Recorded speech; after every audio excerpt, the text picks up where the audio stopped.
Welcome to part two. Well, the question of whether the BNP and EDL should be banned is not as simple as you might think.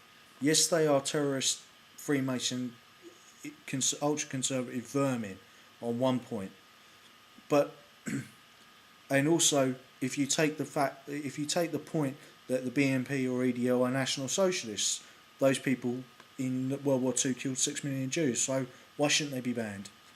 Well, if we did that, we would be making a fundamental mistake. They want us to ban them, you know? They want us to ban them because that will spark a radicalisation on a massive scale of people who are National Socialists into ultra conservatism and into Freemasonry, and to change them into the sort of people who did the bombing in and shootings in Toya. As I said, it's a political trap in my video, defeating ultra conservative terrorism after Oslo. Now, if the political trap is set because they know that ultra multiculturalists and Marxists will attempt to shut down and ban them, and ban any debate on immigration and multiculturalism and political correctness.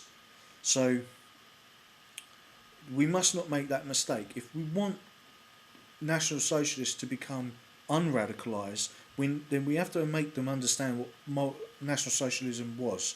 What were the components of National Socialism? Well, National Socialism was obviously socialist, so therefore it's a left-wing ideology. What were the other components? It was authoritarian and it was nationalist. The other component was military Keynesianism, which military Keynesianism is the system that runs things today through the social democratic process in the United States and Europe and Britain. It's military Keynesians who won the Second World War against Nazi Germany in the first place. So the other point of view is also that there are moderate nationalist conservatives within the BNP and EDL, and these are what I would call Churchillians. These people are against outright National Socialism because it is socialist. They're also against immigration because that is not national, and is against their view of the British Empire as a good thing, in that British Empire's immigration was outward and there was not as much inward immigration from the colonies. And the third group is the most dangerous group, and that is Thatcherites. These are the ultra conservatives and Freemasons who did the attack in Oslo or radicalised Andrej Breivik to do it. So therefore it is extremely extremely delicate situation. It's not, you don't need the sledgehammer of authoritarian multiculturalism to come down and shatter the thing. You need to surgically divide the three components of it and get the Churchillians and National Socialists to understand that social democracy is a better route for them, and that Thilo Sarrazin's views on, who is a social democrat, so he's on the German equivalent of the German Labour Party, but he's saying that there should be a stop to multiculturalism and immigration. So this is not a left-right issue, it's an issue about authoritarianism and terrorism, and we need to make a wall of non-connections around the Thatcherite Freemasonry group, the people who may have inspired Andrej Breivik to do the attacks in Oslo and Toya, to cut them off and have an economic solution to them, because these people thrive on inequality, they thrive on doing acts of evil, as we saw on Toya, and they're not a lone wolf organisation. They may have used a lone wolf in Oslo, but these people are extremely dangerous. There may be thousands of them, and they're just as nearly as big a threat as the billions of people who are being radicalised by the Saudi and Bin Laden crime families to do 9/11 and 7/7 style attacks. Why? Because Thatcherites are infiltrators, and they use the establishment's resources against themselves, and that's why they're extremely dangerous. The more armed police we have, the more authoritarian we become, the more fuel we give to Thatcherites and Freemasons, ultra conservatives, to attack us with. We're giving them tools by doing that. What you need to do is to drain the swamp, as George Bush said. That's by decreasing the level of violence, decreasing the connections that they can make, and the connections that are made are usually violent connections. So we need to make non-connections there, right? And have a Fabian economic and incremental system, a military system, which gradually cuts and withers them from without and collapses them from within. As I said in my British Army videos on the strategy in Malaya. So it's a very complicated issue. So banning the BNP and EDL, although perhaps they deserve to be, would not be the right solution to this problem, because this has now become a terrorist problem. They're using bombs, they're using guns to kill people and blow up city centres.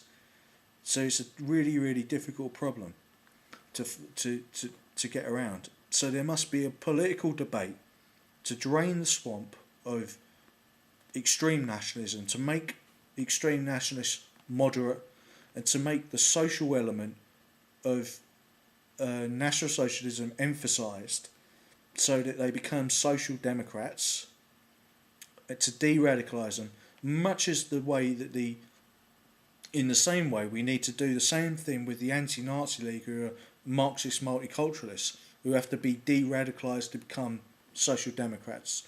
Or if we can't get nationalists or Churchillians to become social democrats, we should at least make them moderate conservative nationalists who have a sense of idea of their country, but can understand that Europe needs to be a strong hyperpower and unify Europe together.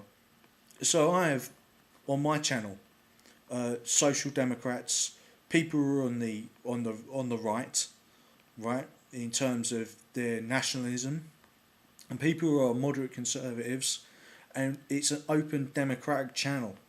So I'd ask you, if you are a person who is being, if you think you're being radicalised by such groups as the BNP EDL, then think twice, right? Think twice what these people are.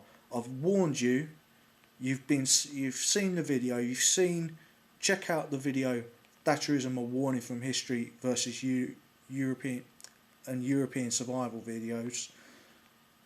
We have to keep the European peoples alive, and that means that we need to have a good welfare state which encourages people to have large families, encourages women with high birth rates to get free university education, to get rid of unattainable surplus, which is basically waste created by a capitalist system, which is unattainable because of too high prices. That we need to fill the 1 million abandoned houses in this country up with English people and English families, and get the economy going on a social market system. So there are many practical things we can do rather than just venting hate or ranting in the streets and making fools of ourselves. You should not be making a fool out of yourself in front of the English flag. The English flag is something that is an object of honour and should be respected, and we should not be making ourselves look like a bunch of yobs or something under the English flag and making our country look ridiculous. So if you believe in English social democracy, join this channel, learn more, and I'll keep you updated on what's going on. And let us hope that there's never another Oslo attack, because we can defeat this terrorist vermin from the ultra-conservative Freemasonry right. Thank you for listening.